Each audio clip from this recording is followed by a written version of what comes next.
naprawie gryki, która jeszcze stoi. I już wiem, że jestem za późno. Byłem parę minut przed 18, zostawiłem samochód, zanim doszedłem do ombody. W tej chwili jest 18:06. Zasiadłem, rozłożyłem cały manczur, no i siedzę. Moi drodzy, były już jelenie, które po prostu spłoszyłem. Jak dochodziłem do ombody, żerowały na tej gryce, były 2 łanie i ciele. Być może byk był w lesie, nie wiem. Dzisiaj wyjątkowo, nie z 9. Zaraz wam powiem czemu. Dzisiaj 308 w karbonie. Napoje wziąłem, żeby nie było niejasności. Sztucer jest załadowany już. Także siedzimy i mam nadzieję, że nam dzisiaj tutaj zwierz wyjdzie. Czemu 308? Ponieważ chcę zostać tutaj na dziki jeszcze trochę dłużej, ponieważ mamy tutaj, widzę, że te dziki tutaj urzędują, ta gryka jest wytuczona, są przejścia. To jest też jedyna uprawa, która nam tutaj została na tym terenie, więc ta zwierzyna siłą rzeczy tu musi wychodzić. No i dzisiaj też dlatego, że osoby, które obserwują stronę na Facebooku i Instagram, wiedzą, że zmieniłem sprzęt. Uprzedzając pytanie, nie, nikt mi go nie dał, tylko sobie go kupiłem. Więc sprzedałem traila, sprzedałem Acolejda 1, którego miałem. Kupiłem, jeżeli chodzi o celownik, czyli o urządzenie do polowania, w sensie nie spotter do patrzenia, tylko urządzenie celownicze. Zmieniłem lunetę celowniczą traila 2, którego miałem, zmieniłem na Kryptona. Dlaczego? Zobaczycie sami, ja nie chcę tego na siłę komuś wciskać, że jest świetny, doskonały, ale obejrzałem kilkanaście modeli celowników. Porównując je do Kryptona, to powiem wam, że wszystko jest z tyłu. Krypton jest w tej chwili moim zdaniem numerem 1. Będziecie to widzieli w dalszej części, w dalszych materiałach, jak będziemy polowali na dziki. Jakość obrazu w tym urządzeniu, jeżeli chodzi o termowizję, jest powalająca. Porównywałem to inaczej. Chciałem zmienić traila na celownik Ricoh. On jest teraz mega popularny. Natomiast gdy wziąłem Ricoh, ustawiłem powiększenie na 6 i zrobiłem sobie test w łowisku, oglądałem zwierzynę na dystansie 200 metrów, z powiększenia 6 ok, było widać, dało się strzelić, nie było żadnego problemu. Natomiast gdy popatrzyłem również przez Kryptona, założonego na lunetę, na Zeissa, ustawionego na krotność 6, to powiem wam inaczej. Oglądaliśmy jelenie. To z Kryptona widziałem, że były tam 3 łanie, ciele i byk. Tam było dokładnie chyba 190 parę metrów, był byk i ten byk był usmak. Natomiast Ricoh, ja nie widziałem wieńca. Dlatego te wszystkie filmy, które są pokazywane w sieci, musicie jakby dzielić przez 2. Bo każdy, kto go nagrywa go po to, żeby wam pokazać te urządzenie jak najlepiej się da. Czyli nagrywa zwierzynę blisko przede wszystkim i na najmniejszym powiększeniu, żeby nie tracić jakości obrazu. Natomiast jeżeli chcecie rzetelnie sobie to sprawdzić, to weźcie takie urządzenie, oglądajcie, nawet to nie musi być zwierzyna łowna, może to być krowa na polu na przykład, ale niech ta krowa jest od was 300 metrów na przykład, ustawcie sobie krotność 6 czy tam 8, nieważne, i porównajcie takie same urządzenia na tych samych krotnościach, tak? I zobaczycie, jaka będzie różnica. Krypton tutaj bije w tej chwili wszystko na łeb, na szyję, no nawet nie ma dyskusji. Zobaczycie w materiałach, jak naprawdę z tego fajnie widać. Druga sprawa. Testuję te ciuchy, o których żeśmy rozmawiali na kaczkach, bo wczoraj było polowanie na kaczki, nie zapomniałem wam powiedzieć na początku. Wczoraj było polowanie na kaczki, dzisiaj jest niedziela, wróciłem już na spokojnie po tym ostatnim miocie, taki lekki odpoczynek. No i wybrałem się na polowanie. Mam ten komplet Sealanda, tutaj sobie ta kurtka jest. Dzisiaj są, jeszcze mnie tu jakiś kładem jeździ, ja rewelacja wam powiem. W sąsiednim polu, tam widzę, że ktoś kładami jeździ. Ale ten komplet Sealanda, kupiłem sobie go, żeby go przetestować, żeby zobaczyć, jak on się zachowuje, żeby zobaczyć, jak ten komplet się sprawuje. W tamtym roku chodziłem w Hawkę, że był świetny. Ten mi się bardzo optycznie podoba, taki elegancki. Siedrą, nawet pewnie będzie słychać. Zobaczycie, jak on się sprawuje. I mam nadzieję, że będzie że się ten komplet sprawdzi, tak? Natomiast chciałbym wam przedstawić tą opinię taką rzetelną, tak? Będę go używał w deszczu, będę teraz cały czas w nim polował, więc wam powiem na koniec, bo nie wiem, po 4, 5, 8 wyjściach, czy ten komplet jest warty tych pieniędzy, czy nie jest warty. Nie jest wcale drogi, bo kosztuje tam całych około 1400 zł, więc wcale nie jest to tak dużo, biorąc pod uwagę ciuchy innych firm. Ale optycznie on mi się strasznie podoba. Już zauważyłem jedną minimalną wadę. To już wam mogę powiedzieć, że taką jedną minimalną wadą jest to, że tego kompletu się czepiają rzepy strasznie, nie? Tego materiału, no ale No ale coś za coś, tak? Także na razie go przetestuję, będziemy widzieć. No dobra, posiedzimy, zobaczymy. Wspominałem wam już chyba, że jelenie jak przyszedłem to już były, już sobie poszły do lasu. Były 2 łanie i ciele, więc no posiedzimy, zobaczymy. Liczę tu dzisiaj na, może jakiś byk wyjdzie, może w końcu te byki zaczną ryczeć, może się pokaże nam jak jeszcze będą trąbić. No i to jest po prostu no radość jest niesamowita. Siedzi człowiek, przyjedzie w niedzielę sobie odpocząć. Zaraz zobaczymy, czy nie będą jechali po polu, czy będą jechali po gryce, czy pojadą sobie drogą. Jestem bardzo tego ciekawy. No ale nic, posiedzimy, zobaczymy. Mam nadzieję, że tutaj nam coś wyjdzie. Tak sobie siedzę tutaj na tej ambonie i tak mi przez głowę przeleciało. Tak zastanawiam się, co dalej, słuchajcie, z tym całym łowiectwem będzie. Taki temat. Tak mi się teraz przyszło po prostu do głowy, żeby wam poopowiadać i zająć jakieś tam, ale to jest tylko moje prywatne zdanie, w jaki sposób, nie wiem, spróbować pomóc kołom, pomóc myśliwym. Na razie to mamy tylko kłody pod nogi, łącznie z tym ASF-em, łącznie z, moi drodzy, z obostrzeniami, łącznie z przede wszystkim z cenami na skupie. Nie jest żadną tajemnicą, że cena jelenia na dzień dzisiejszy to jest 4,50 do 5 zł, więc tragedia.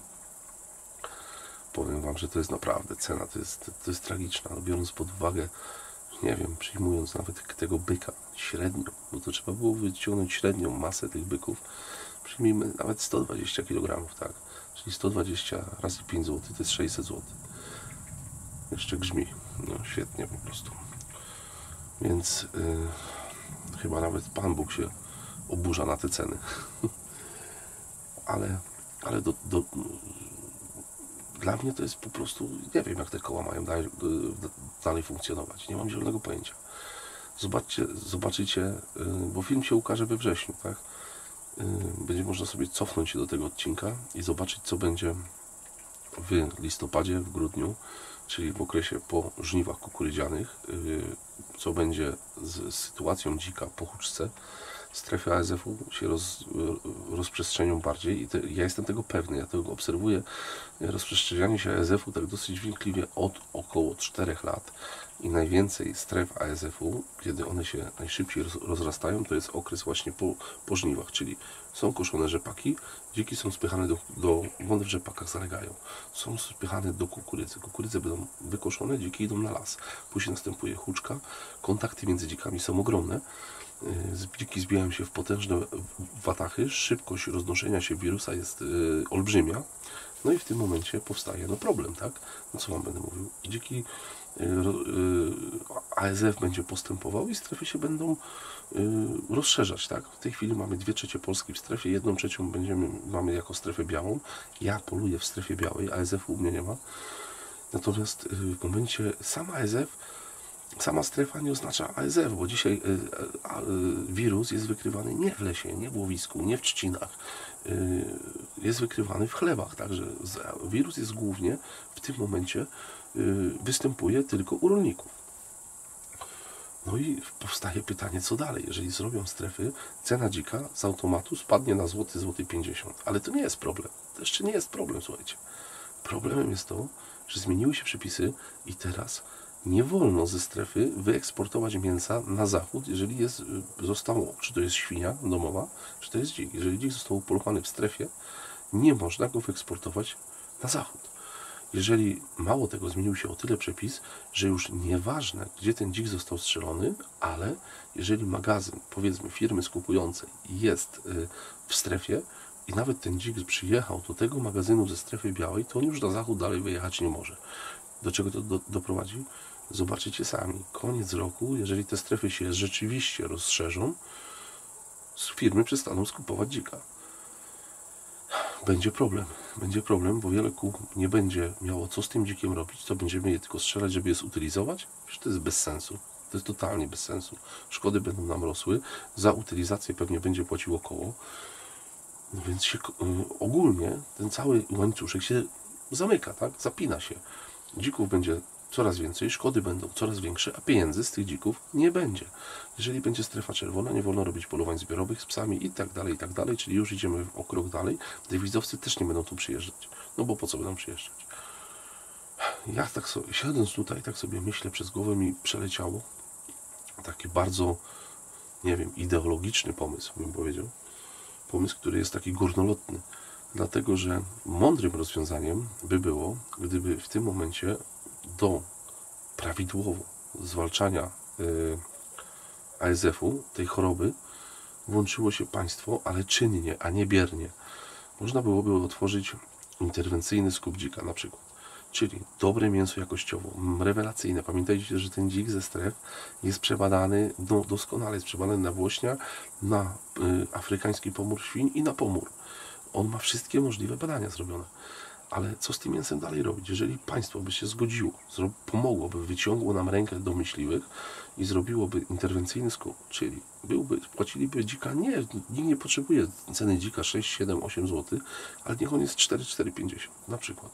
I to mięso trafiłoby do szpitali, do zakładów karnych, do wojska, tak jakościowo mięso no, najwyższych lotów, jakościowo rewelacyjne, tak, zdrowe, bez antybiotyków, naprawdę pod względem jakości do zarzucenia nie mamy kompletnie nic. Natomiast w tym momencie koła miałyby zbyt po prostu, oddawałyby te tusze po godnych pieniądzach, dlatego że uważam, że 4 zł czy 4,50 byłaby ceną naprawdę dobrą, nie krzywdzącą ani koła, ani kupującego.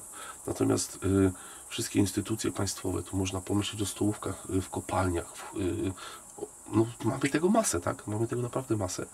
I jeżeli by państwo odkupiło od kół łowieckich takie tusze, myślę, żeby to miało jakiś sens. No, bo jeżeli firmy skupujące przestaną skupować dzika, uwierzcie mi, zrobi się z tego wielki problem. Ile myśliwych może zabrać dzików na użytek własny? 1, 2, 3. Oczywiście zaraz się pojawią komentarze, że jest sprzedaż bezpośrednia. U nas ta sprzedaż funkcjonuje świetnie. Ja Wam podam przykład z dzisiaj. Dzwoni stały klient, bo ja się tą sprzedażą zajmowałem u mnie w kole przez około rok czasu. Teraz się zajmuje już zupełnie kto inny. Ale ten numer mój jeszcze ci klienci starsi mieli. Zadzwonił do mnie klient, mówi: Panie Kamilu, bo ja potrzebuję 3 dziki i jelenia. Ja mówię: dobra, chyba w chłodni są, słuchajcie, bo patrzyłem w książkę, widzę, że jeden kolega strzelił byka, jakieś dziki zostały strzelone, więc mówię: niech pan poczeka, odzwonię do pana za chwilkę, tak? I odzwaniam najpierw zadzwoniłem do osoby, która się zajmuje u nas w kole sprzedażą, a on mi mówi: co ty, ja już to wszystko sprzedałem. Ja mówię: jak te dziki, które tam wiszą, tam widziałem jakiś odyniec ponad 100 kg jest. Mówi: nie, to już wszystko sprzedane. Mówi: a ten byk to od razu poszedł. Więc u nas akurat to funkcjonuje, więc oddzwoniłem do klienta, przeprosiłem, powiedziałem: wie pan co, w tej chwili nie mamy, ale koledzy intensywnie polują i jeżeli się tylko trafi, no to jest pan pierwszy w kolejce. No i tak jesteśmy umówieni, że będzie komplet, czyli jeleń, czyli może być to łania, może być to byk, będą trzy dziki w granicach 50-60 kg każdy, no to klient przyjeżdża i zabiera. Więc notabene, jelenia sprzedajemy po 10 zł, dzika sprzedajemy po 8. No i jest zbyt. Klienci przychodzą, kupują, nie ma z tym problemu. Także powiem Wam, że tutaj to jest ukłon szczególnie do kół tych, które mają tego dzika u siebie, mają dużo. Bo ja też rozmawiam z różnymi osobami i wiele osób mi powtarza: słuchaj, musicie zredukować dzika. My mieliśmy stany, strzelaliśmy po 500-600 dzików. Jak przyszedł ASF, są koła na Mazurach, które, jeszcze raz Wam powtórzę, strzelały 500-600 dzików 2 lata temu. W tej chwili nie mogą strzelić 15. Po prostu ASF przyszedł i dzika nie ma. W ogóle nie ma. W ogóle nie ma dzika. I zasada jest jedna: jeżeli jest duże zagęszczenie w obwodzie, to ten ASF przechodzi jak walec. Po prostu niszczy wszystko. Jeżeli ten dzik jest zredukowany, populacja jest rozrzedzona, no to w tym momencie ten ASF przechodzi łagodniej. Natomiast ja zawsze będę powtarzał, że utrzymywanie wysokich stanów jest błędem, choćby coś nam chyba idzie. Jacyś ludzie z tyłu gadają na wiosce, ale coś tu się łamie z tyłu. Choćby ze względu na choroby, tak? No bo w tym momencie ten ASF rzeczywiście, jeżeli on przejdzie jak walec i nam tą populację no, wytłucze do zera, tak? To każdy to mówi. Tam, gdzie tego dzika było mało, on był, przeszedł, nie znajdywano padniętych dzików. Jakoś to tak było, minęło, przeszło. Natomiast w obwodach, gdzie tych dzików było dużo, to ich w ogóle nie ma. To trzeba zapomnieć. To taki mój wywód krótki. Dobra, może krótki nie wyszedł, nawet nie wiem, to minut tam wyszło. Jak będę składał, to będę wiedział. Czekamy na zwierzynę teraz, tak? Były dwie sarny, były jelenie. No, oprócz mnie i Borysa, to chyba na tym polu już na razie nic więcej nie ma. No i grzmi. Super. Może przejdzie bokiem, tak sobie po cichu liczę. Jak nie kłady, to pogoda. Leje, słuchajcie, ode mnie jakieś 2 km, teraz wam pokażę, burza idzie, ale liczę, że może jakoś to minie mnie bokiem, to już wam pokazuję.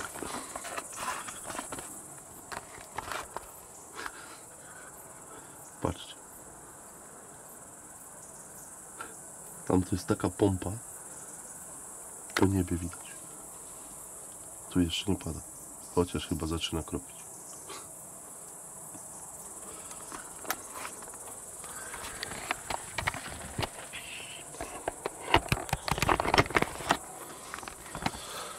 Świetnie. Sarna nam wyszła jedna z prawej strony. No masakra. Myślałem, że będzie, że przejdzie jakoś bokiem, ale chociaż patrzę na radar, chmura nie jest duża. Mam nadzieję, że jakoś może minie w tamtą stronę. No zobaczymy. No i leje. A co będzie się żałować? Nie leje. Widać chyba tam w kamerze. Pumpuje zdrowo, słuchajcie. Ale po deszczu tu dziki lubią być. Ogólnie zwierzyna bardzo lubi po deszczu być.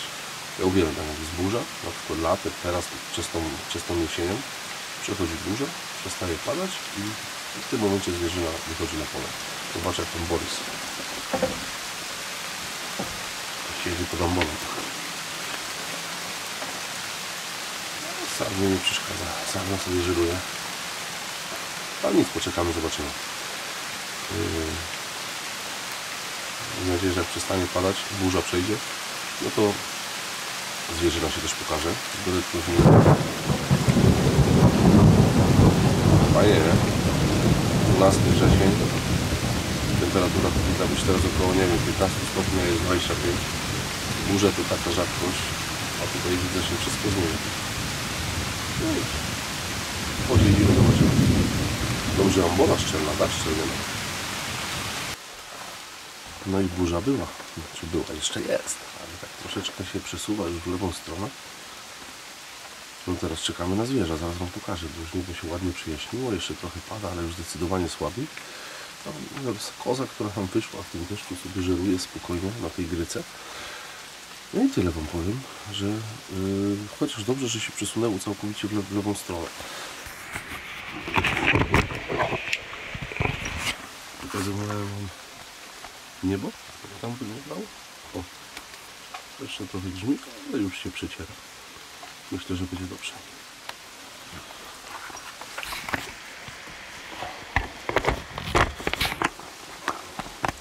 Pozostaje nam tylko i wyłącznie czekać. A jeszcze słychać. Ale odsunęła się całkowicie w lewą stronę. Także mam nadzieję, że teraz po tym deszczu zwierzyna nam tutaj się pokaże. Może dziki, może byk. Ogólnie może jelenie. No, czekamy. Jeszcze nie skończyło padać, a już są dziki. Już wam pokazuję, tylko że są dosyć daleko. Próbujemy to uchwycić.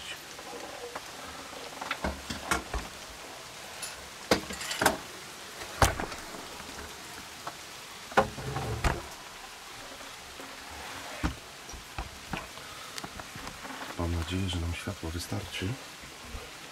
Muszę to ustawić, tak miał ręce i nogi.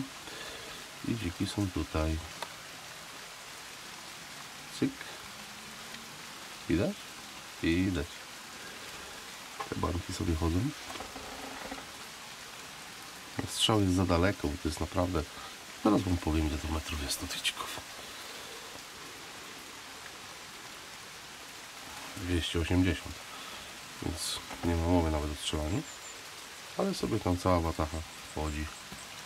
Czekajcie, postawimy cyk, cyk. Słabo je będzie widać, bo nie dość, że pada, to się robi coraz ciemniej. No ale tutaj sobie, o.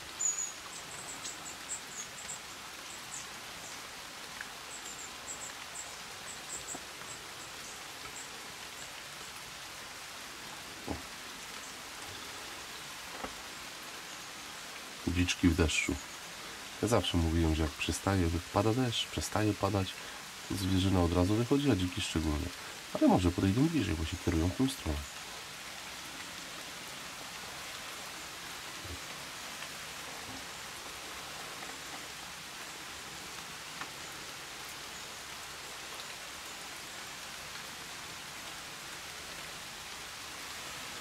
Jest zlocha, moi drodzy, z warklakami.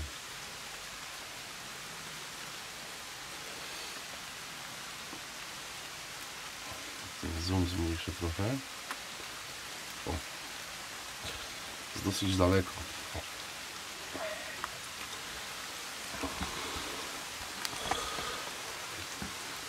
Kawał drogi do tych dzików. No nic, no, poczekamy, może one tutaj przyjdą. Może się przesuną bardziej w prawą stronę, bo dziki są do podejścia. Można było ścianą obchodzić, ale mówię wam, jeszcze pada deszcz, leje i no słabo z tym podchodzeniem. Pastora zostawiłem w aucie.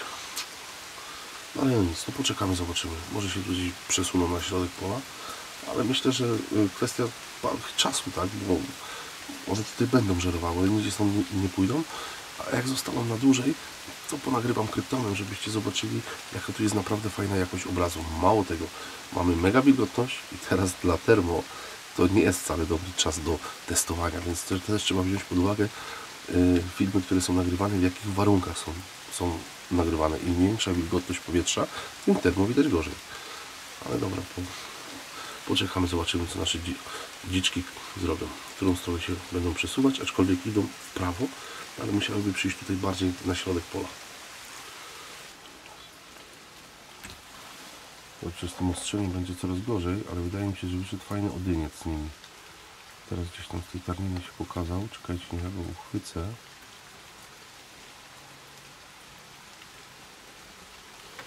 Lornetką go najpierw złapać, bo ta gryka miejscami jest wyższa, miejscami niższa.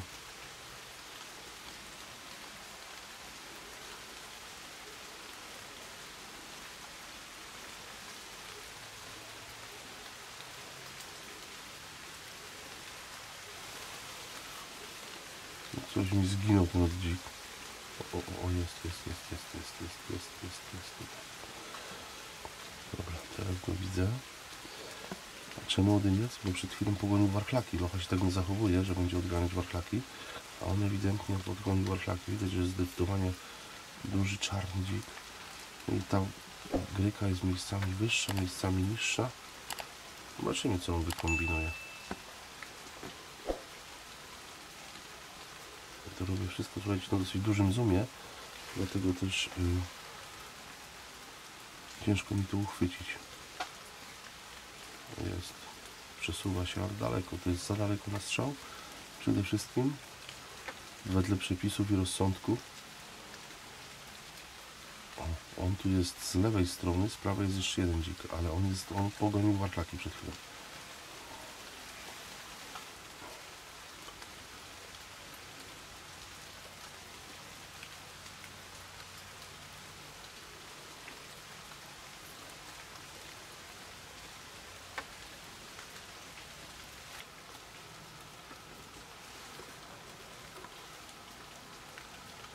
Słuchajcie, nasz dzik już podszedł bliżej.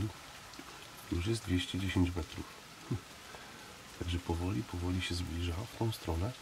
Jeszcze nie wiem na 100%, czy jest to odyniec. Lochy tak dłużej nie chciałbym strzelić. Tym bardziej, że to jest chyba dzik. Jeżeli jest to locha, to ja już ją znam. Ja już ją parę razy nagrywałem. I nagrywałem ją nawet w dzień. Musiałbym być w 100% pewny, że to nie jest, że jest to odyniec, żeby strzelić. No ale powoli się zbliża na naszą stronę. Z lewej nam wyszła łania pojedyncza, ale jest tak daleko łeb tylko w tej gryce widzę, więc trzeba poczekać. Może jeszcze się uda nagrać, że będzie trochę widniej. A za nami, za plecami coś się cały czas łamie. A tu są nasze dziczki. Coraz bliżej już są. Spróbuję wam tą łanię pokazać. Ojej, z tym ostrzeniem. Trzeba poczekać chwilkę. Oddalimy. Słupie od ambony mi ostrzyło.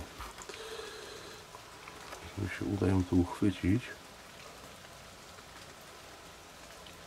Bo to już się robi coraz ciemniej, ona jest dosyć daleko. Zaraz wam spróbuję pokazać. Ja ją tu zaraz w obiektywie kamery zobaczę. Tak lekko na dół.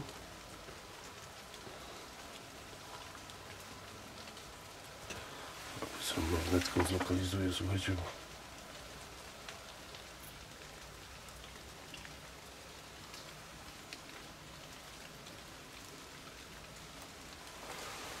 Już wiem, gdzie jest.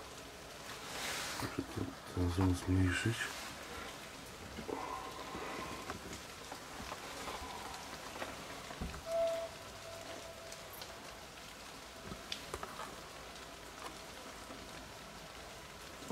Ona jest tutaj.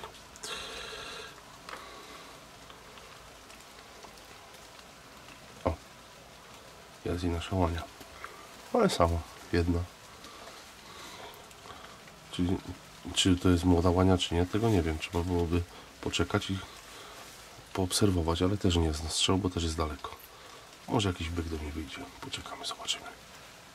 Przełączyłem się na ten tryb nocny, dlatego że już mnie lepiej widać. Słuchajcie, zrobiło się już szaro. Kamerą już za dużo nie nagrywamy. Natomiast dziki już przyszły poniżej 200 metrów. Są to 190, 192 metry. Więc no można strzelać, tak. Już widać je gołymi oczami. Kamerą już tego nie nakręcę, no, szkoda. Natomiast powiem wam tak, są dwa duże dziki. Jeden jest na pewno odyniec, na 100%. Oglądam je tu już chyba z 40 minut. On odgania te warklaki i tak dalej, ale tak mi się tasują, że nawet jak patrzę przez termo, dzisiaj mam ze sobą tego Zeissa 35 DTI, no to widzę dwa duże dziki i widzę warklaki. Nie jestem w stanie w tej chwili już przy tym oświetleniu rozpoznać, tak? Wiadomo, jeżeli on się zachowa, że będę widział, że znów odgoni te warklaki na pewno, to wtedy będę pewny, że to jest płeć męska. Natomiast jeżeli się będą spokojnie żerowały, on się ogólnie trzyma cały czas z lewej strony watachy. Jeżeli będziemy oglądać, że one się będą żerować spokojnie i nie będę w stanie wybrać na 100%, no to jeżeli podejdą jeszcze bliżej, spróbujemy strzelić warklaka. One się cały czas zbliżają. Myślę, że one na tym polu będą żerowały. A jeżeli się okaże, że nie podejdą, no to trudno. Tak, na taki dystans, jak jest tutaj 190 metrów, w tej gryce do warklaka strzelał nie będę. Natomiast no poczekamy, zobaczymy. Mam nadzieję, że może one cały czas powolutku żerują i przesuwają się na środek pola. Mamy czas, spokojnie siedzimy, tutaj nie ma żadnego ciśnienia. Ja zawsze powtarzam, że pośpiech to jest wskazany przy łapaniu pcheł. Natomiast tutaj trzeba spokojnie poczekać. Jeleni więcej nie było. Później pewnie się zrobi ciemno, bo termo mamy, to pewnie będę widział, jakieś jelenie wyjdą, tak? Natomiast już strzelaniu do byka nie ma mowy. Nie jestem w stanie, no chyba żeby teraz jeszcze w ciągu, nie wiem, 5-6 minut wyszedł byk, to jeszcze może jej bym go rozpoznał. Natomiast, no nic, poczekamy, zobaczymy. Liczę bardziej na te dziki, że się gdzieś przesuną tu na środek i uda nam się strzelić.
No widzieliście, zeszła nam ta wataha, przeszła dosyć blisko, mogłem strzelać, chciałem na tych warchlaka strzelić, ale jakoś tak to nie było po drodze.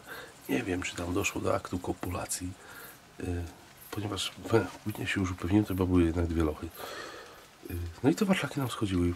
Nie wiem, jak się to nagrało tym kryptonem, po raz pierwszy tym nagrywałem, ale było widać, jak jeden dzieciak mały skoczył na drugiego i chyba już było pierwsze krycie, nie wiem, jak to nawet nazwać. One miały tak w granicach 18 do 20 kg te warchlaki.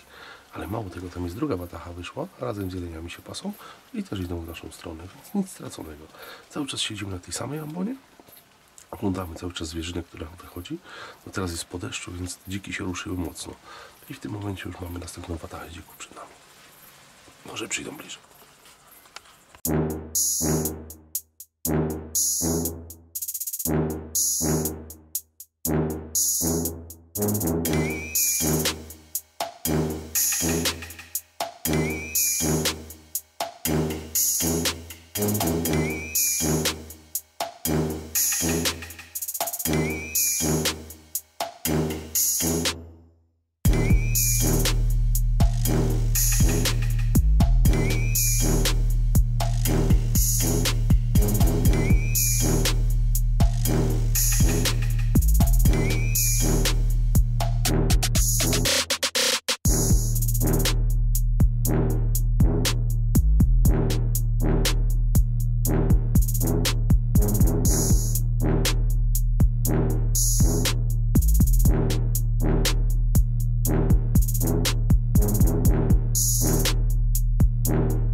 No i oddaliśmy strzał do dzika.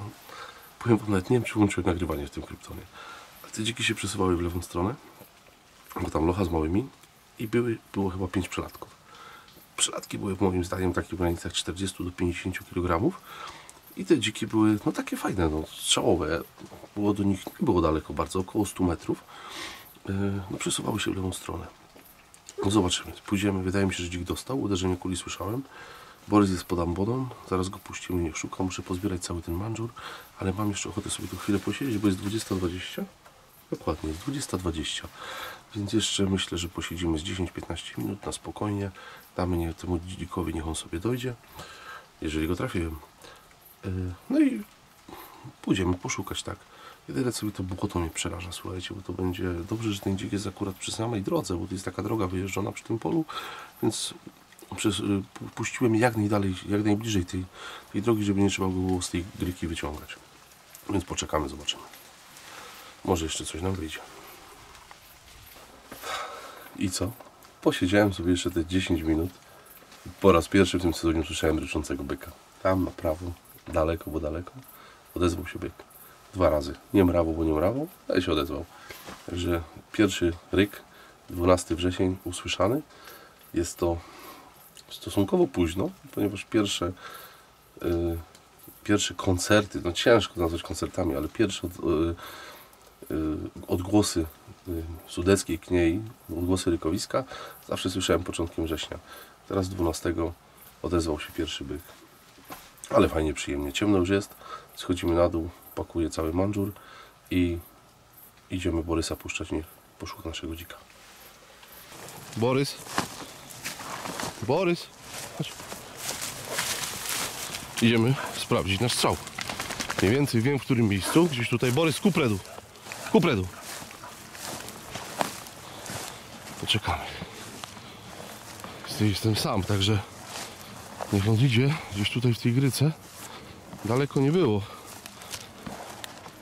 Jakieś, myślę, że 100-120 metrów. Ale szukaj teraz w takiej gryce. Tu wysoka, tu niska. I zaraz zobaczymy. Poszedł Borysek.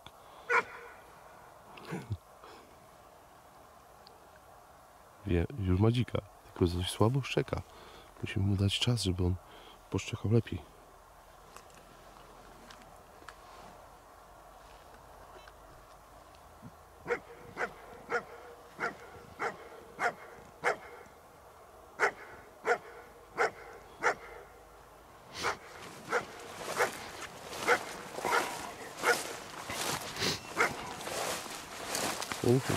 Widzę, tu jest Armagedon w tej gryce.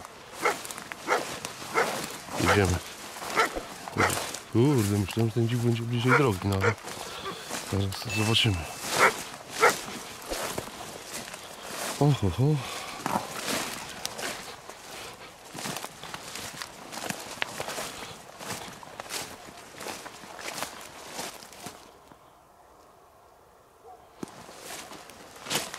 Gdzie masz dzika, Borys?